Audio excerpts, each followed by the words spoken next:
முதலில் தலைப்புச் செய்திகள். யோசிடவின் கைது தொடர்பில் நீதி அமைச்சர் வெளியிட்டுள்ள முக்கிய அறிவிப்பு. பாரிய நிதி முறைகேடு, சாணக்கியன் தொடர்பில் சிஐடிக்கு செல்லவுள்ள முறைப்பாடு. நாட்டின் பெரும்பாலான பகுதிகளில் சீரான வானிலை. புதிய கல்வி சீர்திருத்தங்கள் குறித்து கல்வி அமைச்சு வெளியிட்டுள்ள அறிவிப்பு.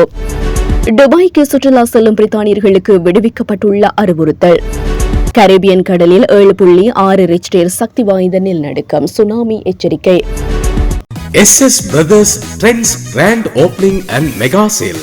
கனடா மண்ணில் தமிழர்களின் மத்தியில் ஆண்களின் நவநாகரிக ஆடைகளின் தெரிவாக 8/2/2025 அன்று இம்மாதம் சனிக்கிழமை மார்னிங் சைட் அவென்யூ யூனிட் 9 கோலாகலமாக திறந்து வைக்கப்பட இருக்கின்றது SS Brothers Trends. நாங்கள் யாரையும் அரசியல் ரீதியாக பழிவாங்க விரும்பவில்லை. நாங்கள் யோசித ராஜபக்சவை கைது செய்தபோது சமூக ஊடகங்களில் ஏராளமான பொய்யான கதைகள் உருவாக்கப்பட்டன என்று நீதி அமைச்சர் ஹர்ஷன நாணயக்கார தெரிவித்துள்ளார். பத்திரிகை ஒன்றுக்கு வழங்கிய நேர்காணலின் போதே அவர் இந்த விடயத்தினை குறிப்பிட்டுள்ளார். தொடர்ந்தும் கருத்து தெரிவிக்கையில், சட்டமா அதிபர் கூறுவது போல் ஒரு நபர் மீது குற்றம் சாட்டப்படுவதற்கு முன்பு அவர் முதலில் சந்தேக நபராக பெயரிடப்பட வேண்டும். ஒருவரை கைது செய்யாமல் சந்தேக நபராக பெயரிட முடியாது. யோசித ராஜபக்ச தொடர்பாக எடுக்கப்பட்ட நடவடிக்கையும் அதுதான். ஒருவருக்கு பிணை வழங்கப்பட்டதால் குற்றச்சாட்டுகளிலிருந்து அவர் விடுவிக்கப்பட்டு விட்டார் என கூற முடியாது. ஆனால் நமது மக்களுக்கு நீதிமன்ற நடவடிக்கைகள் குறித்த அறிவு இல்லாததால் ஒருவர் பிணையில் வெளிவரும் போது அவர்கள் வழக்கிலிருந்து முற்றிலும் விடுவிக்கப்பட்டதாக நினைக்கின்றார்கள். அதனால்தான் மீது விமர்சனங்களையும் முன்வைக்கின்றார்கள். குற்றப்பத்திரம் தாக்கல் செய்யப்பட்ட வழக்கு விசாரணைகள் தொடர்ச்சியாக முன்னெடுக்கப்படும். இதில் நமது தலையீடுகள் எதுவும் இருக்காது. ஆனால் இவற்றை அரசியல் பழிவாங்கல் என்று காண்பிப்பதற்கு சிலர் முயற்சிக்கின்றனர்.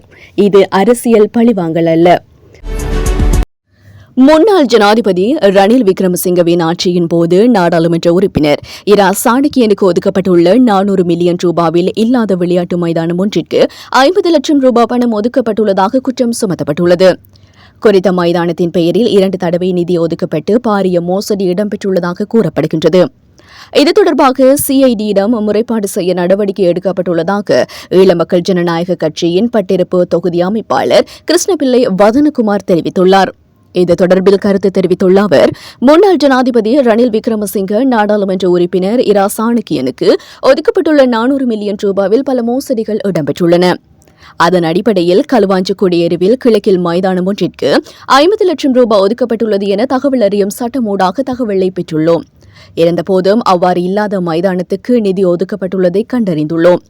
இதன் பின்னர் இது தொடர்பாக பிரதேச செயலகத்தில் தகவல் அறியும் சட்டம் மூலம் தகவலை பெற்றபோது எருவில் தெற்கு பகுதிக்கு மாற்றப்பட்டுள்ளதாக தெரிவிக்கப்பட்டுள்ளது. துபாய்க்கு பயணம் செய்யும் பிரித்தானிய சுற்றுலா பயணிகளுக்கு முக்கிய அறிவுறுத்தலை பிரித்தானிய வெளிநாட்டு அலுவலகம் வெளியிட்டுள்ளது. பிரித்தானியாவிலிருந்து துபாய் மற்றும் ஐக்கிய அரபு அமீரகத்தின் பிற பகுதிகளுக்கு பயணம் செய்ய நினைப்போர் ரமலான் மாதத்தில் தங்கள் நடத்தை குறித்து கவனம் செலுத்த வேண்டும் என வெளிநாட்டு அலுவலகம் அறிவுறுத்தியுள்ளது. ரமலான் மாதம் உலகம் முழுவதும் இஸ்லாமியர்களால் கடைபிடிக்கப்படுகின்றது.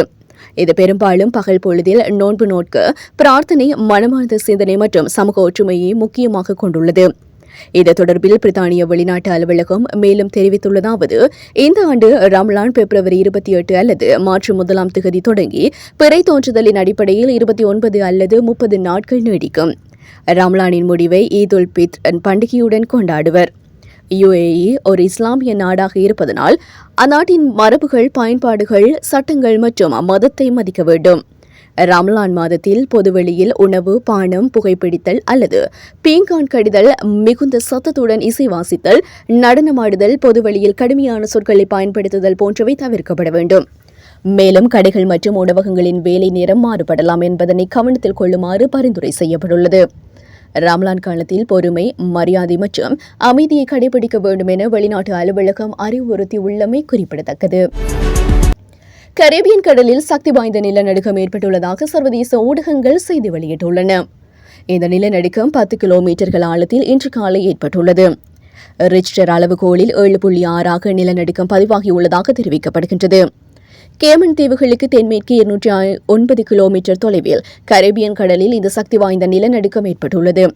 இதனை அடுத்து பல தீவுகளுக்கு சுனாமி எச்சரிக்கை விடுக்கப்பட்டுள்ளதாக அமெரிக்க புவியியல் ஆய்வு மையம் தெரிவித்துள்ளது. கேமன் தீவுகள், ஜமைக்கா, கொலம்பியா, போர்ட்டோ ரிகோ உள்ளிட்ட கரிபியன் கடலை அண்மித்த தீவுகள் மற்றும் நாடுகளுக்கு சுனாமி அபாய எச்சரிக்கை விடுக்கப்பட்டுள்ளது. மேலும் அபாயகரமான சுனாமி அலைகள் ஏற்பட வாய்ப்புள்ளதாக பசிபிக் சுனாமி எச்சரிக்கை மையம் தெரிவித்துள்ளமை குறிப்பிடத்தக்கது. 2026 ஆண்டு முதல் செயல்படுத்தப்படவுள்ள புதிய கல்வி சீர்திருத்தங்கள் குறித்து கலந்துரையாடல் ஒன்று இடம்பெற்றுள்ளதாக கல்வி அமைச்சு தெரிவித்துள்ளது. இந்த கலந்துரையாடல் கல்வி அமைச்சு, தேசிய கல்வி நிறுவனம், பரீட்சைகள் திணைக்கள அதிகாரிகள் மற்றும் தேசிய மக்கள் சக்தியின் கல்விக் கொள்கை குழுவின் பிரதிநிதிகளுடன் நேற்று அலரி மாளிகையில் நடைபெற்றுள்ளது. இதன்போது புதிய கல்வி சீர்திருத்தத்தினூடாக அழகியல் பாடங்கள், சுகாதார மற்றும் உடற்கல்வி ஆகியவை நீக்கப்படாது என பிரதமர் ஹரணி அமரசூரிய தெரிவித்துள்ளார். இதேவேளை கல்வியை மாற்றுவோம், இலங்கையை மாற்றுவோம் என தொனிப்பொருளின் கீழ் கல்வி சீர்திருத்தங்களை மேற்கொள்வதற்கு அனைவரும் இணக்கம் தெரிவித்துள்ளனர். கல்வி முறையில் உள்ள பலவீனங்களை சமாளித்து புதிய கல்வி சீர்திருத்தங்களை எவ்வாறு செயல்படுத்துவது என்பது குறித்தும் அதற்காக இதுவரை எடுக்கப்பட்டுள்ள நடவடிக்கைகள் குறித்தும் இந்த கலந்துரையாடலில் விவாதிக்கப்பட்டுள்ளது. 1ஆம் வகுப்பு முதல் 6ஆம் வகுப்பு வரை, 6ஆம் வகுப்பு முதல் 9ஆம் வகுப்பு வரை, 10ஆம் வகுப்பு முதல் 13ஆம் வகுப்பு வரை கல்வியில் மேற்கொள்ளப்பட வேண்டிய சீர்திருத்தங்கள் குறித்து தேசிய கல்வி நிறுவனத்தின் அதிகாரிகள் தெளிவுபடுத்தியுள்ளனர்.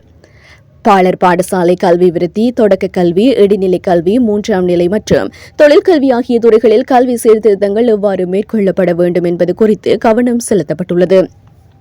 மேலும் பாடத்திட்ட திருத்தம், பாட உள்ளடக்கம், கல்வி, பாடசாலைகளின் உட்கட்டமைப்பு, வசதிகளை மேம்படுத்துதல், ஆசிரியர் பயிற்சி, அணுகுமுறை, கல்வித்துறையில் தொழில்முறை விருத்தி, மதிப்பீட்டு முறைகளை சீர்திருத்துதல் மற்றும் கல்விக் கொள்கைகளை உருவாக்குதல் உள்ளிட்ட பல விடயங்கள் தொடர்பில் ஆராயப்பட்டுள்ளது.